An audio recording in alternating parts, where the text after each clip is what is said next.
Memahami kans Honda ADV 2025 terbaru, apakah Honda akan mengulangi kesalahan yang sama atau mereka akan belajar dari maruknya mereka tentang Honda ADV? Ciao, bentornato nel canale Automotive Chandris.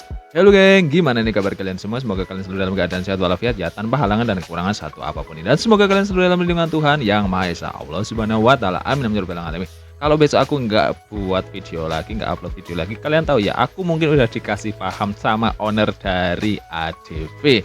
Ya, untuk melihat kans dari Honda ADV 2025, nampaknya Honda harus mulai membaca-baca lagi eh, buku-buku mereka, buku-buku panduan mereka untuk penjualan dari ADV dari generasi pertama dan generasi kedua. Kita tahu ya, Honda itu atau AHM merupakan pabrikan motor Jepang terbesar di Indonesia. Karena apalagi ya karena penjualannya yang laris manis banget. Dan di beberapa tempat bahkan orang-orang itu menyebut motor apapun mereknya sebagai Honda. Dan mungkin inilah yang membuat Honda ingin mengambil dan bermain di semua segmen pasar. Kita tahu kalau Yamaha merupakan salah satu, bisa dikatakan satu pionir ya, yang memperkenalkan Matic bergaya sport dengan dikenalkannya Yamaha X-Red begitu. Dan mungkin inilah yang menjadi inisiasi Honda. Nah, mereka mungkin berpikir, wah, Yamaha buat Matic Sport nih, kita bisa kali ya ikut-ikutan mereka dan kita pasti bakalan lebih laris dan lebih laku. Mungkin bro Honda berpikir seperti itu. Dan nggak lama mereka akhirnya menerjunkan diri dan menghadirkan Honda ADV 150.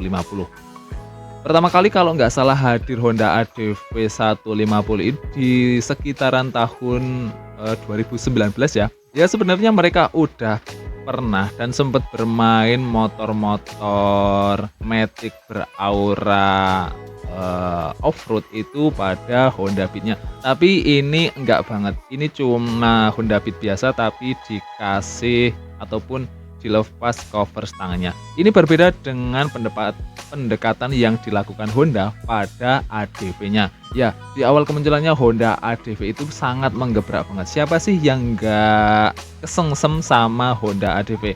Baik dari desainnya, fiturnya, tampilannya, terus eksekusi dan finishing yang dilakukan Honda terhadap ADV bisa dikatakan oke punya. Ya enggak, ngakulah kalian.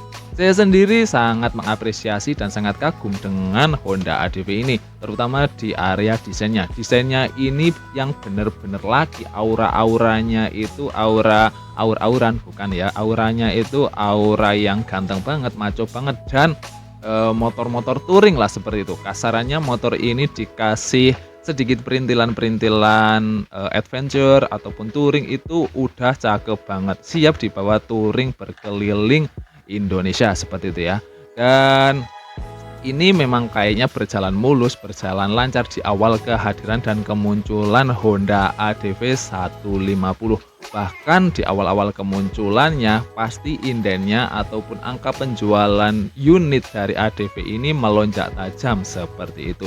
Ya, respon masyarakat kayaknya menerima banget ya.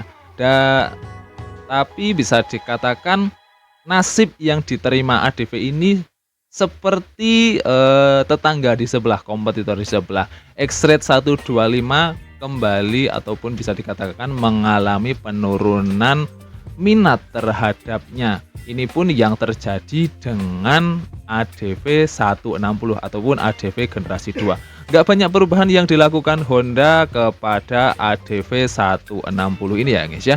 Hanya Honda melakukan sedikit ataupun revisi di beberapa bagian, misalnya di area kaki-kaki depan ataupun kaki-kaki belakang, suspensi belakang ya dibuat ataupun lebih disesuaikan lagi dengan kontur berkendara masyarakat Indonesia.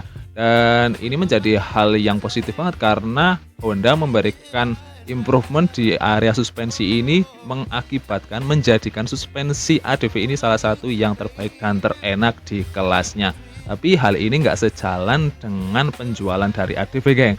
Karena ya Bisa dikatakan Honda ADV ini bermain satu kelas ya dengan saudara-saudaranya ataupun kompetitor-kompetitornya. Kita sebut saja Honda PCX 160 yang bermain di kelas yang sama tapi dengan pendekatan dan penawaran yang berbeda.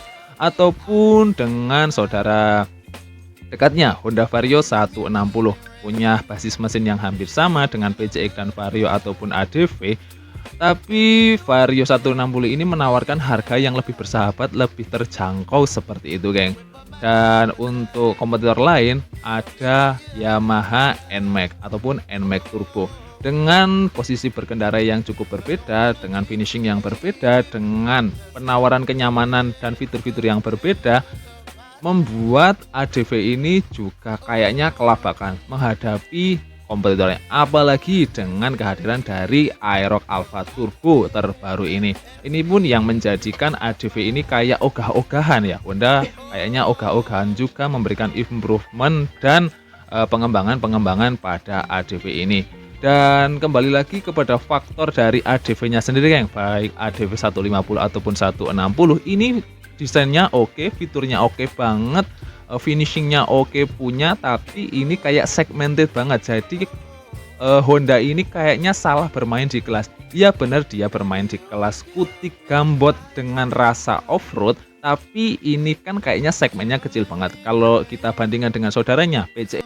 Kalau PCX kan bisa dikatakan walaupun ini matic tapi bisa dikenakan sama cowok, cewek, anak muda ataupun bapak-bapak yang udah dewasa seperti itu ya. Berbeda dengan si ADV ini, kayaknya ini udah terpatri jelas idealisme dari ADV ini ya matic off-road. Jadi nggak semua orang bisa naikin, bisa milikin, bisa mengendarai, bisa merawatnya seperti itu kan. Mungkin ini kesalahan yang dilakukan oleh Honda, kurangnya improvement juga, ataupun ini udah terlalu maco banget, motornya itu udah segmented banget, udah idealismenya itu si off-road, matic off-road seperti itu. Padahal pada kenyataannya nggak begitu juga ya, karena bisa dikatakan banyak mengatakan juga kalau si ADV ini justru di jalan-jalan aspal, jalan-jalan on-road itu malah enak banget, dan berkebalikan kalau diajak ke tanah yang sedikit berlumpur itu malah banyak, terkadang justru butuh lebih banyak penyesuaian lagi. Jadi mungkin ini kesalahan yang dilakukan oleh Honda.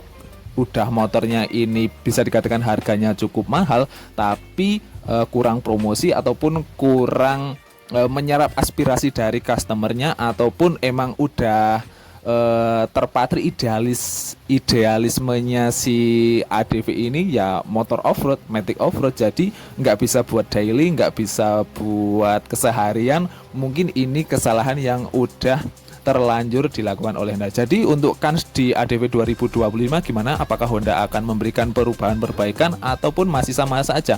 Hidup enggan, mati tak mau. Makasih, sampai ketemu lagi. Dah.